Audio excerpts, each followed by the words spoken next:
नमस्कार दोस्तों, आप सभी का बहुत बहुत स्वागत है टारगेट डिफेंस एकेडमी के इस ऑफिशियल चैनल पर।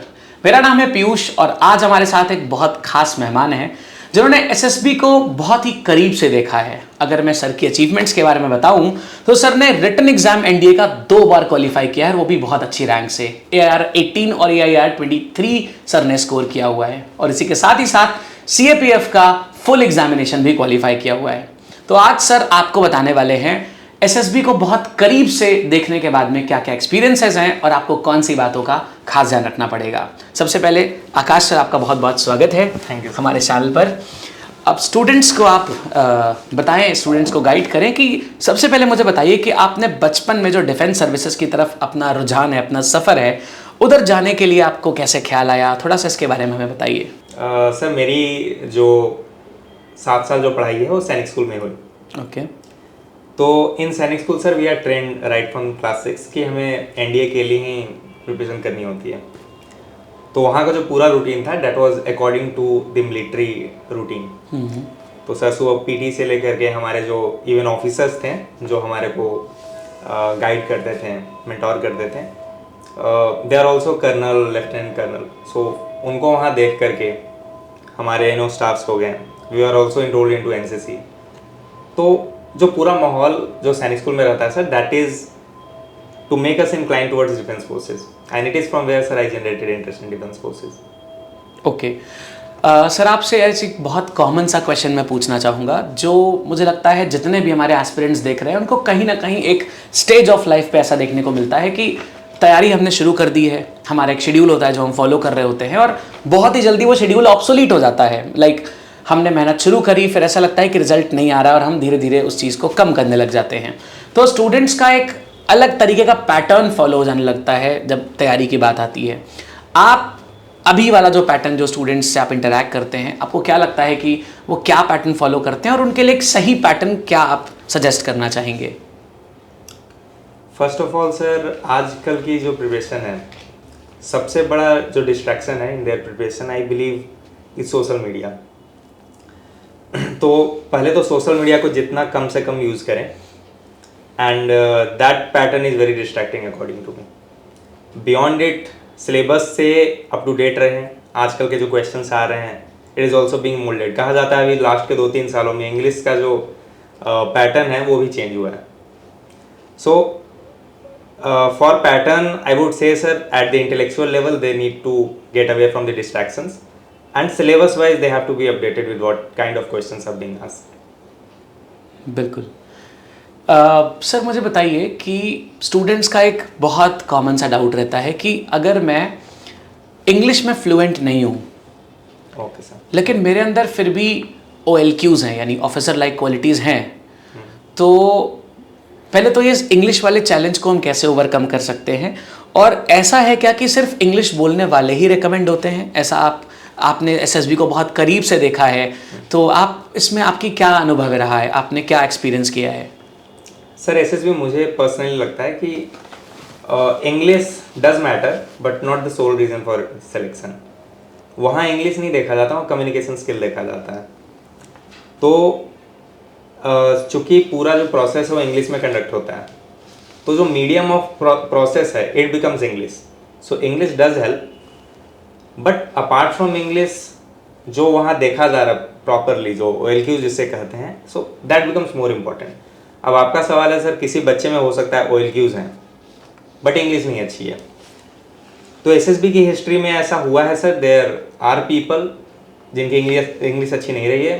साक्षात जो इंटरव्यूअर सर होते हैं वो अलाउ करते हैं बच्चे को कि बेटा तुम हिंदी में ही बोल लो, and after interacting with that candidate उन्हें लगता है कि the candidate is very fabulous, आप ही को सेलेक्ट करना चाहिए। तो ऐसे बच्चे सर हिस्ट्री में, एसएसबी की हिस्ट्री में सेलेक्ट हुए हैं, but that does not generalize anything. The what I personally believe is the context matter from where the student is coming.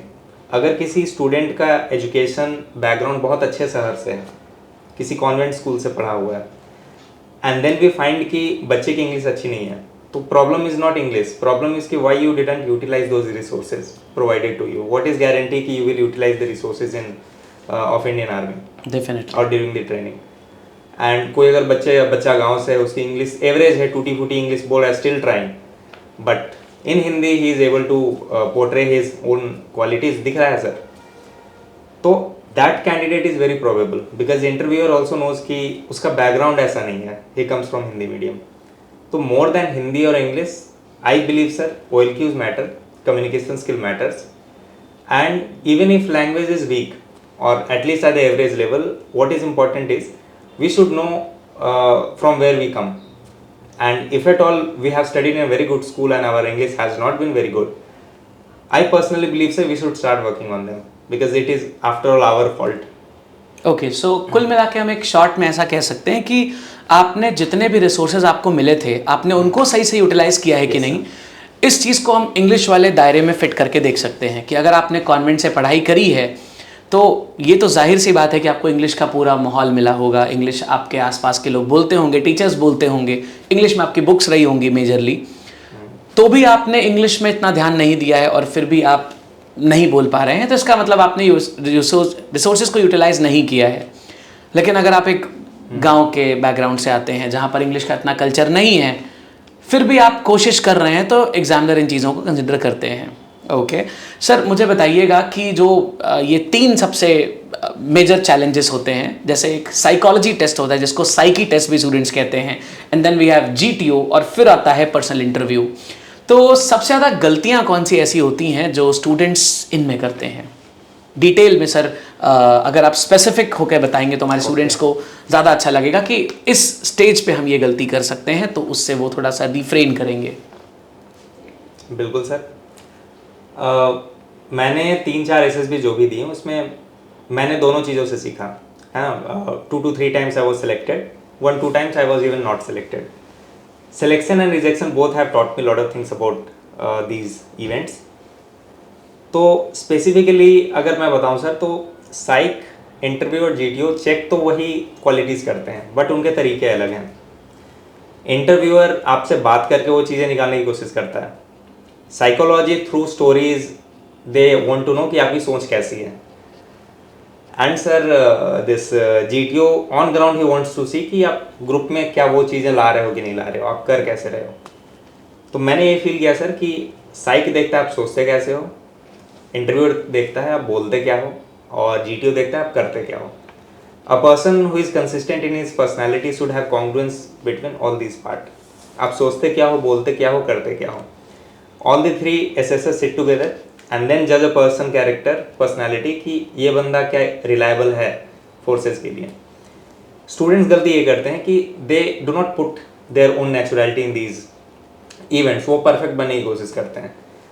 तो हो सकता है कि साइक में they perform they try to be something which they are not. Exactly.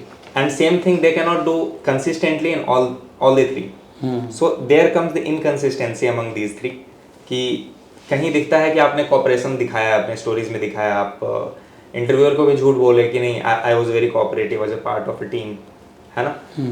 लेकिन GTO on ground देखा कि आपने ग्रुप में कोऑपरेशन नहीं है, आप कोऑपरेटिव वहाँ नहीं शो कर रहे हो. And there comes the inconsistency जहाँ पर GTO रिजेक्ट कर देता है कैंडिडेट को. And same thing can happen with psych and interview also.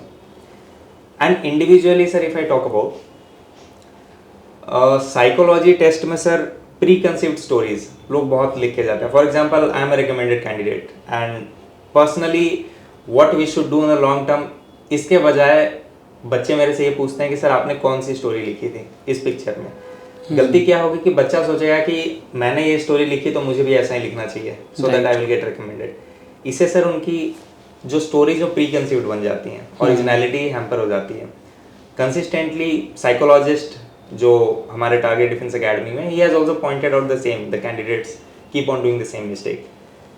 Interview में they try to be perfect, वो चाहते हैं सब कुछ परफेक्ट बताएं. अगर कोई गलती लाइफ में हुई है जो सामने दिख रहा है कि आपके मार्क्स 10th में ज़्यादा थे, 12th में कम थे, कैंडिडेट्स उसको एक्सक्यूज़ देने लगते हैं कि प्रॉब्लम हो गई थी, घर में ऐसा था वैसा था. फौज में sir excuse does not work. हमें बताना है कि सर गलती हो गई, उसके बाद सर हमने सुधारने की कोशिश की है. ग्रेजुएशन में सर हम trying to manage the time, उस समय नहीं हो पाया था. If we do this it is more acceptable कि, but rather than accepting the mistakes and giving excuses, तो वो sir it goes against us. GTO में sir the biggest mistake I believe कि जीटीओ को लोग कंपटीशन की तरह लेते हैं रादर देन कोऑपरेशन। वहाँ एक वो ग्रुप को टेस्ट कर रहे हैं, तो रादर देन थिंकिंग कि our group should perform better, candidate start thinking कि I should perform best in the group, and this is where जो जहाँ से जो है ना प्रॉब्लम्स खड़ी होती है सर कैंडिडेट्स के लिए। तो इन तीनों चीज़ों को अगर ध्यान में रखें, साइकोलॉजी में ओरिजिनलिटी पे ध्यान दें, इंटरव्यू में सर परफेक्ट बनने की कोशिश ना करें, it goes against us, and GTO में हम हमेशा ग्रुप का भला सोचें। तो I think that this is just soul of the complete SSB. मुझे लगता है अभी तक जितने भी इंटरव्यूज मैंने लिए हैं सबसे प्रिसाइजली और एक परफेक्ट नोट पर जाकर जो आंसर खत्म हो रहा है वो अभी तक सर आपने बताया है मुझे कि किस तरह से हम इन तीनों चीज़ों में जो बैरियर्स आते हैं उनको कैसे टैकल कर सकते हैं। Students you must keep a note of this thing. बाकी आपको पता है टारगेट डिफेंस एकेडमी में सर एसएसबी के लिए ट्रेन करते हैं, तो सर आप स्टूडेंट्स को किस तरीके से ट्रेन करते हैं और उनका आत्मविश्वास और पर्सनैलिटी आप किस तरीके से एनहांस करने की कोशिश करते हैं? कुछ कि दोनों एक साथ विकसित हों, दोनों एक साथ प्रोग्रेसिव मोड पे जाएं, आप कैसे टारगेट डिफेंस एकेडमी में आप कैसे बच्चों को ट्रेन करते हैं? सर मेरा ये मानना है कि पर्सनालिटी इज़ नॉट समथिंग जो कि 1-2 महीने में डायरेक्टली डेवलप हो सके। इंडीड। कोचिंग में सर हम लोग बच्चों को 11th-12th में ही बुला लेते हैं, तो हमारा ये फोकस होता है सर कि बच्चों को उस दिन के लिए तैयार करें जब स्टोरीज लिखें तो उनको उतना जोर ना लगे अच्छी स्टोरीज बनाने में। तो वो सर बात की बात है, अभी से हम लोग स्टोरी लिखाना शुरू नहीं करते हैं, अभी उन चीज़ों पे फोकस करते हैं जिन्हें डेवलप होने में टाइम लगता है। से फॉर एग्जांपल हम उनकी थिंकिंग स्पीड सोचते हैं कि अभी से बेटर हो, हम चाहते हैं उनकी कम्युनिकेशन स्किल बेटर हो, स्टेज पे जा करके उनको डर ना लगे, स्टेज फियर उनकी कम हो, और आई कांटेक्ट वगैरह जो बॉडी लैंग्वेज है ना, बिकॉज वर्बल कम्युनिकेशन स्किल से it consist of only 40%, rest 60-70% it is all non verbal. तो मुझे लगता है sir eye contact, body language, these things does matter in SSB and in any communication skill. हमारा focus रहता है sir कि long term में ये चीज़ पहले से हम कैंडिडेट्स को प्रिपेयर करें, बच्चा पहले से कॉन्फिडेंट रहे कि नहीं हम भी कर सकते हैं एसएसबी। आई पर्सनली जो कि एसएसबी को मल्टीपल टाइम्स क्वालिफाई किया है, I stand before them and I tell them कि बहुत लोग imperfect who are imperfect they have went on to qualify SSB, so it is not a big deal. If I do this, if I tell them, they gain a confidence कि पहले उनके मन में जो ये है कि एसएसबी सर क्लियर ही नहीं होता है, पहले वो तो बाहर निकले, after that this preparation starts. तो लॉन्ग टर्म में चीज़ों के साथ साथ वी ट्राई कि it is something very doable, तो ये करते हैं and let them clear the written exam. After that TAT वैट एसआरटी एसडीटी वो तो लास्ट मोमेंट पॉलिसिंग है sir, that definitely gets done. Okay sir, आपने ऑफलाइन में भी बहुत सारे स्टूडेंट्स को ट्रेन किया है, आई गेस काउंट्स इसके 3 डिजिट्स में तो अभी जा रहे होंगे। आज आप ऑनलाइन भी आपका एक पॉडकास्ट है जिसमें हज़ारों स्टूडेंट्स आपको देख रहे होंगे, इसमें से बहुत सारे शायद फर्स्ट टाइम एनडीए की तैयारी कर रहे होंगे, बहुत सारे रिपीटर्स होंगे, तो एक टाइम के बाद में ना उनका एक मोटिवेशन डाउन हो जाता है। तो फर्स्ट टाइमर हो चाहे रिपीटर हो, आपका एक लास्ट में संदेश क्या रहेगा स्टूडेंट्स के लिए कि उनको कैसे इसका मोटिवेशन कंटिन्यू रखना चाहिए? सर आई बिलीव दैट जो एनडीए की प्रिपरेशन कर रहे हैं, आप ग्रेजुएशन करते रहिए, आप ड्रॉप मत लीजिए, और ग्रेजुएशन करते करते you exhaust all the attempts of NDA, है ना। एनडीए की पूरी अटेम्प्ट्स आप एग्जॉस्ट कीजिए, graduation should go parallelly. After you complete graduation, in case भगवान न करे ऐसा हो, बट अगर आपका एनडीए नहीं होता है and you think of doing graduation entry exams like CDS और एफकैट, तो parallelly sir I believe practically it is also important to explore other avenues as well. For example, the CGL can be one of the which aligns, its preparation aligns with CDS exam. तो plan B रखना बहुत ज़रूरी है। It is not because कि generally हम लोग SSB में जाके वी ट्राई टू शो कि we are very dedicated towards defence forces. हम लोग बताते हैं कि sir it has been my 5th SSB, 10th SSB, sir मैं कहीं और नहीं ट्राई कर रहा है because I want to join defence forces only. तो rather than looking it from dedication point of view, जो इंटरव्यूअर होते हैं वो देखते हैं कि person is very desperate, number 1, and number 2 sir the person lack practical intelligence, because as per the practical it is also expected कि आप other avenues भी देखो after multiple SSB failure. Exactly. So if you are first timer fresher, I would recommend कि आप try करो, अपना best दो, but the moment you start feeling कि you should explore other venues, do not hesitate. आप other venues explore करो, proudly explore करो, there is nothing wrong about it. यही चीज़ आप SSB में भी प्राउडली बोलो कि yes sir, I am trying for this is my first preference. In case I do not make it sir, life does not end here. I will go in to defence forces, I will serve. Even if I don't join defence forces, still I will serve. There is no end, there is no particular area only where I can serve my nation. So I believe with this note, sir, I would like to give this message to all the freshers and the repeaters. Okay sir, आपने बहुत सारे अपने जो संघर्ष है, अपने जो अनुभव हैं, बहुत अच्छे से आपने स्टूडेंट्स को शेयर किया कि SSB में उनको क्या क्या चैलेंजेस मिल सकते हैं और उससे कैसे ओवरकम करना है। आई होप कि टारगेट डिफेंस एकेडमी के जितने भी स्टूडेंट्स हैं या जितने स्टूडेंट्स इससे जुड़े हुए हैं, उन सब तक ये मैसेज अच्छे से पहुंच जाए और वो अपनी तैयारी को और डेडिकेटेडली करना शुरू कर दें। आज के लिए बहुत बहुत धन्यवाद सर, बहुत अच्छे एक्सपीरियंसेस हैं। आई एम श्योर कि स्टूडेंट्स ने आज बहुत सारी नई बातें जरूर सीखी होंगी। तो दोस्तों, इनको जरूर नोट करके रखिए and make sure you subscribe to this channel and also press the bell icon, जिससे हम जितने बार भी आपके लिए ऐसा कुछ इन्फॉर्मेटिव लेकर के आएँ, आप हमसे जुड़कर उसको जरूर सीखें और अपनी लाइफ में इंप्लीमेंट जरूर करें। All the very best and thank you.